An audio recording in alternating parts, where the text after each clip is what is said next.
Hello students, कैसे हैं आप सभी। आशा है सभी स्वस्थ और प्रसन्न होंगे। जैसा कि आप जानते हैं, हमने पिछले वीडियो में व्यक्तित्व टॉपिक के बारे में चर्चा की थी। आज हम इसी टॉपिक को आगे बढ़ाएंगे। व्यक्तित्व में हमने पिछले वीडियो में व्यक्तित्व का अर्थ और उसके कुछ सामान्य दृष्टिकोण देखे थे और परिभाषाएं, जिसमें हमने Allport, Valentine, graver, boring, Woodworth और एनएल मन जो इम्पोर्टेंट परिभाषाएं हैं वो हमने देखी थी। व्यक्तित्व के लक्षण हम देख चुके थे।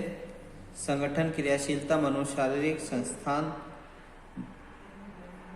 Determine, unique, adjustment to environment, ये सभी हमने व्यक्तित्व के लक्षण देख चुके हैं। आज हम इसी व्यक्तित्व के टॉपिक को आगे बढ़ाएंगे और आज हम देखेंगे व्यक्तित्व के आयाम, डायमेंशंस ऑफ पर्सनैलिटी। व्यक्तिगत विभिन्नता जिन जिन दिशाओं में हो सकती है उन्हें व्यक्तित्व का आयाम कहते हैं।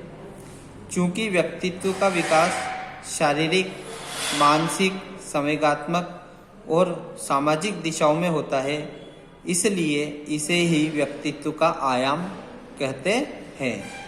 आयाम मीन्स डायमेंशंस। व्यक्तित्व के क्या क्या आयाम हैं इस डायग्राम में देखेंगे। मेंटल अर्थात मानसिक, फिजिकल अर्थात शारीरिक, सोशल अर्थात सामाजिक और इमोशनल अर्थात संवेगात्मक। ये व्यक्तित्व के आयाम हैं। फिर हम देखते हैं पहला आयाम, शारीरिक आयाम।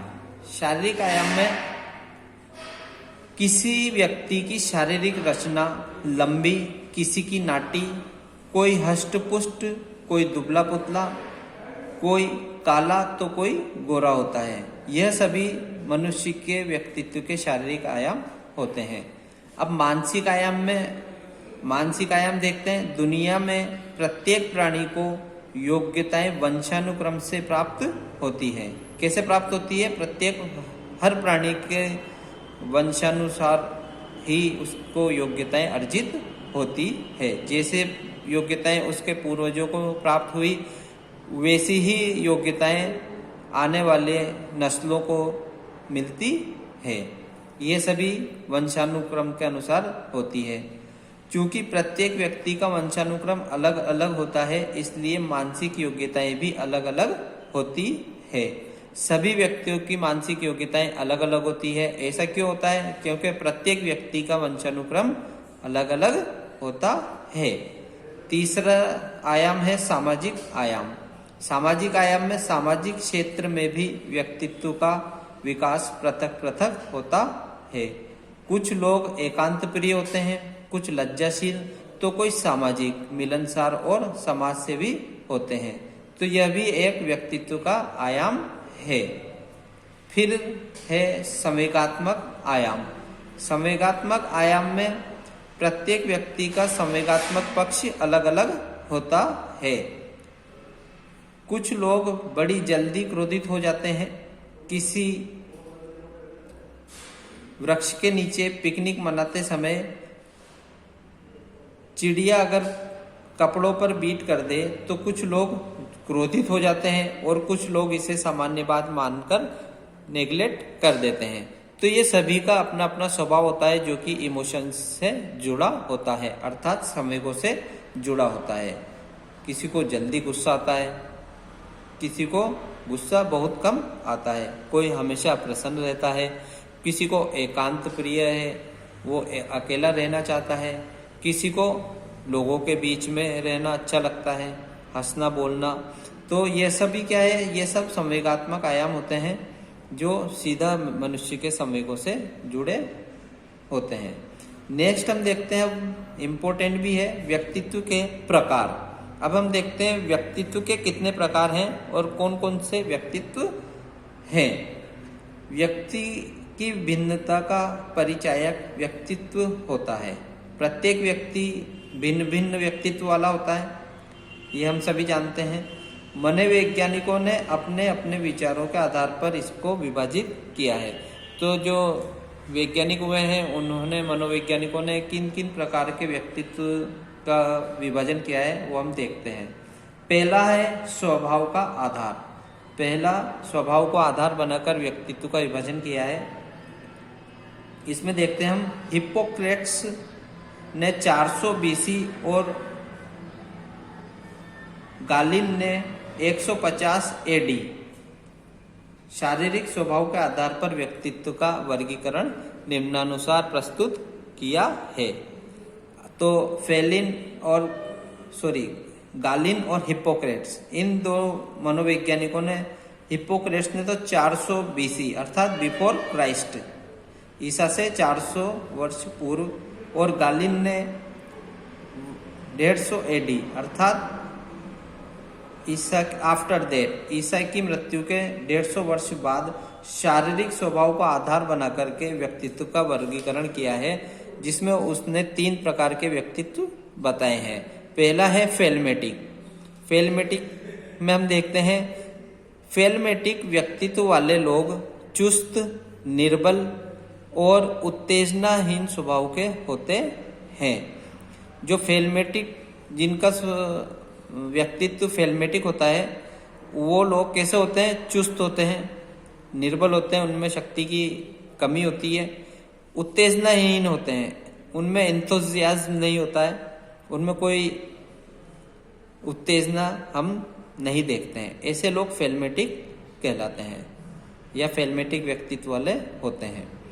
फिर है विषादी अर्थात मेलनकोलिक। मेलनकोलिक व्यक्तित्व वाले क्या करते हैं? इनके अंदर वे व्यक्ति आते हैं जो नैराश्यपूर्ण जीवन बिताते हैं। हमने देखा है कई लोग ऐसे होते हैं जो हमेशा दुखी रहते हैं, हमेशा नेगेटिव थिंकिंग रखते हैं, हमेशा ऐसी बातें करते हैं जो दुख से परिपूर्ण होती है, हमेशा किसी न किसी का रोना वो रोते रहते हैं।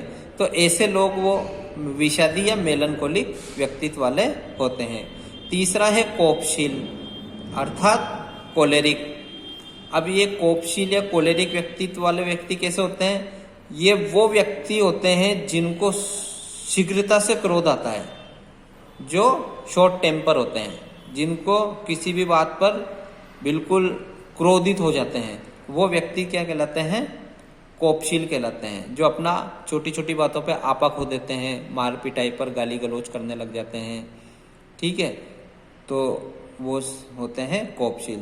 तो हिप्पोक्रेट्स और गालिन ने शारीरिक स्वभाव के आधार पर, यह ध्यान रखना किसके आधार पर दिया है हिप्पोक्रेट्स ने और गालिन ने व्यक्तित्व का वर्गीकरण, वो दिया है शारीरिक स्वभाव के आधार पर।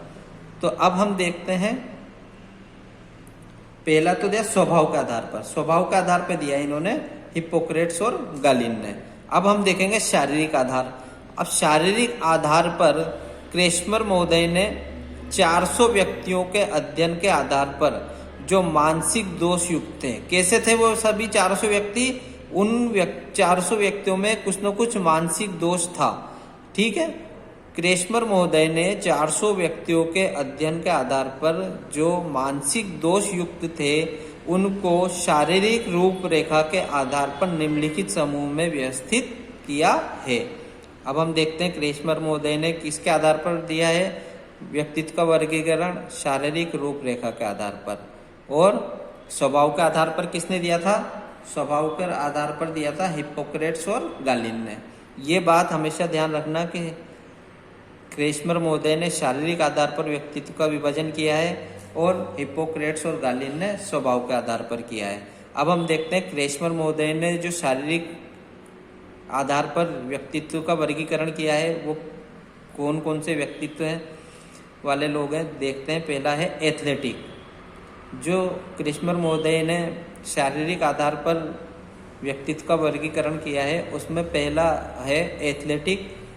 इसके अंतर्गत सुडौल शरीर वाले व्यक्ति आते हैं। एक कैसे व्यक्ति आते हैं? सुडौल, जिनका शरीर सुडौल होता है। ये अपनी शक्ति एवं क्षमता के द्वारा अपनी आवश्यकता की पूर्ति करते हैं। सुडौल से अर्थ है जिनका डील डोल अच्छा होता है, हष्ट पुष्ट होते हैं, चुस्त दुरुस्त होते हैं, जिनके अंदर शक्ति और क्षमता होती है। ये अपनी शक्ति और क्षमता के आधार पर ही अपनी आवश्यकताओं की पूर्ति करते हैं। तो ये ऐसे व्यक्ति क्या कहलाते हैं? एथलेटिक। फिर क्रेस्मर महोदय ने दूसरे व्यक्तित्व बताया शारीरिक आधार पर एस्थेनिक। एस्थेनिक व्यक्तित्व वाले व्यक्ति कैसे होते हैं? इस प्रकार के व्यक्ति लंबे, पतले और कमजोर होते हैं। कैसे होते हैं? इनकी लंबाई ज़्यादा होती है, ये दुबले पतले होते हैं और ये कमजोर होते हैं। एथलेटिक की अपेक्षा कमजोर होते हैं। ये दूसरों की निंदा करते हैं और अपने प्रति सजग रहते हैं। इनका ये एक गुण भी होता है इनके अंदर, या कमी कह दो, कि ये दूसरों की तो हमेशा निंदा करेंगे, उनके अंदर कुछ न कुछ नेगेटिव पॉइंट्स देखेंगे, और खुद की क्या करते हैं? ये सजग होते हैं। फिर देखते हैं अपन पिकनिक। इस प्रकार के व्यक्ति गोल मटोल, छोटा कद, मिलनसार और हंसमुख होते हैं। उसके बाद आते हैं मिश्रित। मिश्रित जो व्यक्ति होते हैं, इन व्यक्तियों के अंतर्गत उपर्युक्त तीनों कौन कौन से? एथलेटिक, एस्थेनिक और पिकनिक, ये तीनों प्रकार की विशेषताएं मिश्रित रूप में पाई जाती है। अतः इनका व्यक्तित्व असाधारण होता है। मिश्रित व्यक्तित्व वाले व्यक्तियों का व्यक्तित्व असाधारण होता है। फिर है गुणात्मक आधार। ठीक है, अब हम गुणात्मक आधार को नेक्स्ट क्लास में एक्सप्लेन करेंगे। आज का वीडियो यहीं तक, धन्यवाद।